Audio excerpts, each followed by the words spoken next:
The Reading Railroad was shut down almost 30 years ago, with few ideas on how to repurpose it.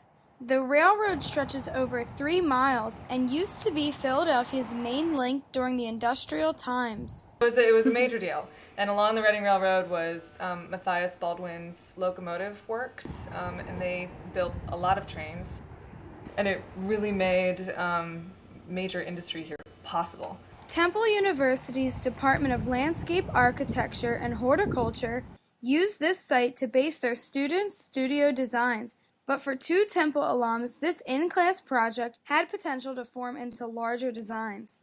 One of my ideas was to incorporate transit. My recommendation was to do something like an art piece down there, so make it into a giant camera obscura.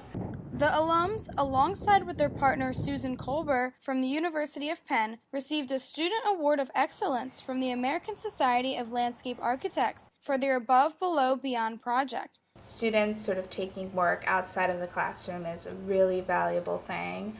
Taking your projects not just after studio, you just throw them away, you never look at your projects again. It's sort of taking it to another level and exploiting social media, it's out there.